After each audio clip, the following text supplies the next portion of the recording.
Well, welcome to Minutes with Marcus in March 2024. Today I'm very pleased to be accompanied by Senior Associate of the firm Tom Huang, who has worked with me for over a decade.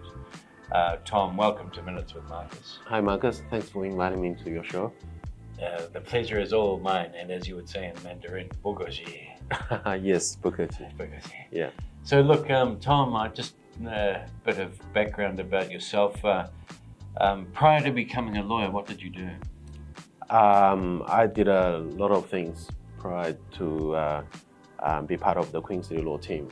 I tried to be an entrepreneur running a several business, and I also used to be an accountant after graduate and working for a school looking after all the funding from the Ministry of Education and the Tertiary Commission. So did a lot of different things in different areas.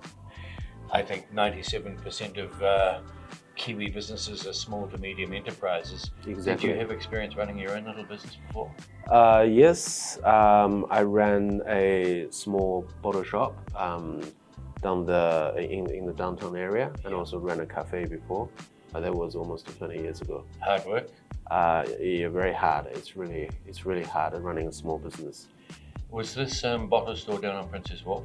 Yes, it's still there. Yeah. Did you get RAM rated? At the time, no. At the time there was no ramen rating in New Zealand. Right. Yeah. Right. So it was good times. That was a good time. Yeah. Just a bit more background, Tom. You were born in China? Yes, I was born in Nanjing, a city called Nanjing, a city near Shanghai. Right.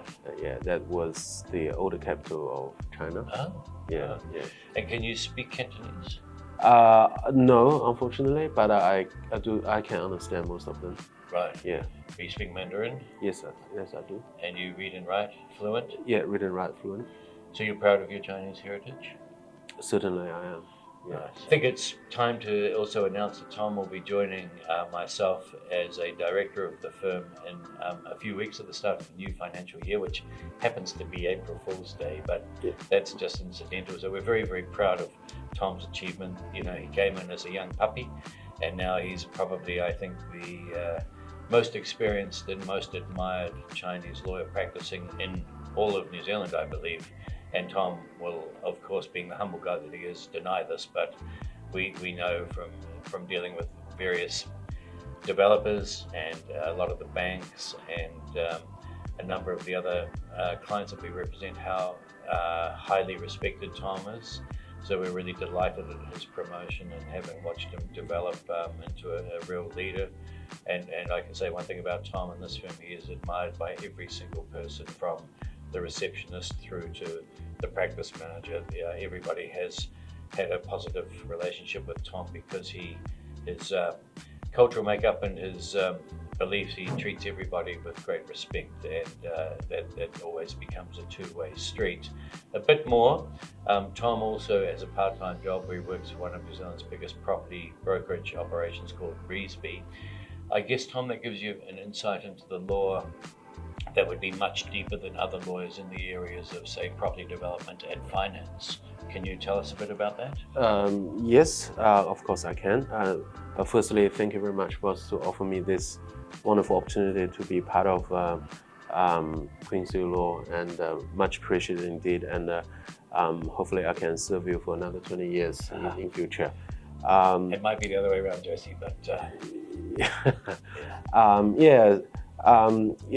but again, the opportunity that I can work part-time for Reesby & Co. also comes from you, Marcus, and thanks for introducing me to the founder of the company, Martin Reesby, many years ago. I think that was 10 years ago. And initially, we referred a lot of our developers' clients to them, and they helped them with the funding.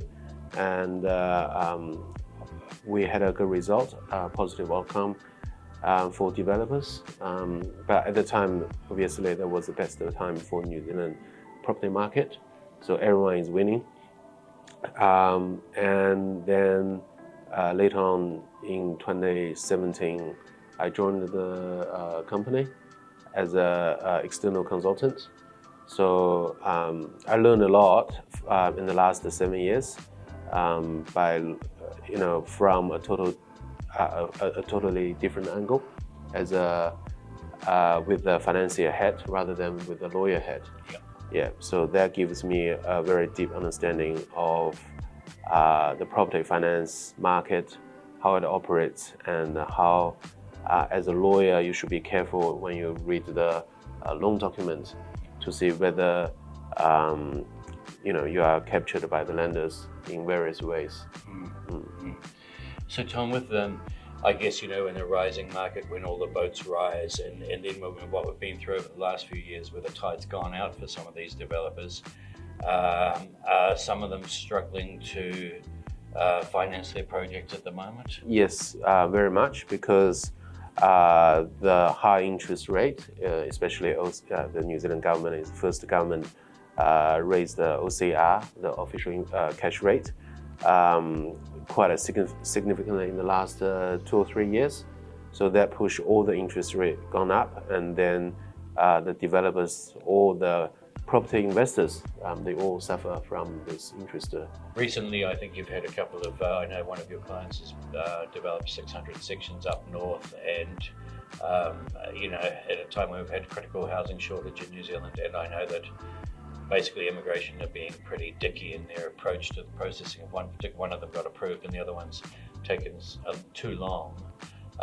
What do you think of the New Zealand bureaucracy generally? Are we saying that's one case that's gone a bit off the tracks, or do you generally find the New Zealand civil service easy to deal with, or do you sometimes pull your hair out, or what? I understand that government wants to, help New Zealand economy back to the right track. But a lot of times it's actually the person who, the individuals who do the work in different government agencies. For example, council, they do the resource consent, building consent.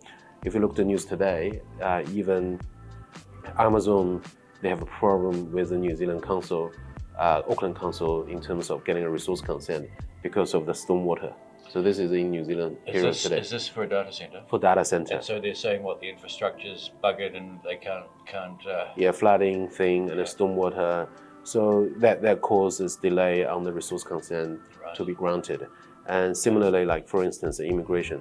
I guess New Zealand is a country welcome the foreign direct investment. However, the person, the individual who handles all the applications, they can't interpret the policy in a correct way. Sometimes they predetermined or in a subjective way to run the to assess the application.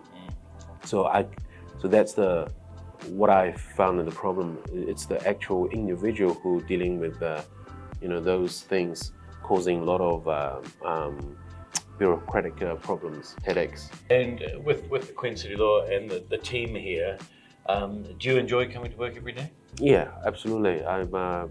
It's my honor and a pleasure to be part of this fantastic environment, working environment.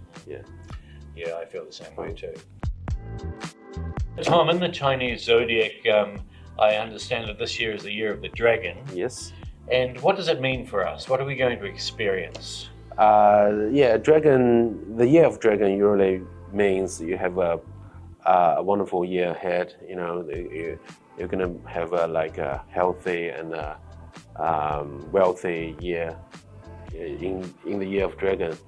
So I guess a lot of people, they had a good wish in the year of dragon to make more money. Yeah, so that's good for business. Excellent. Sounds good. Yeah. We can pay the rent. Yes, exactly. Wow. Well, look, that's a pretty serious minute with Marcus compared to most of them. And look, Tom Huang, absolute pleasure to interview Tom and to have him around the business because he adds enormous value. So thank you for watching today. Thanks very much, Marcus. Thanks, Tom. Yeah, it's my pleasure.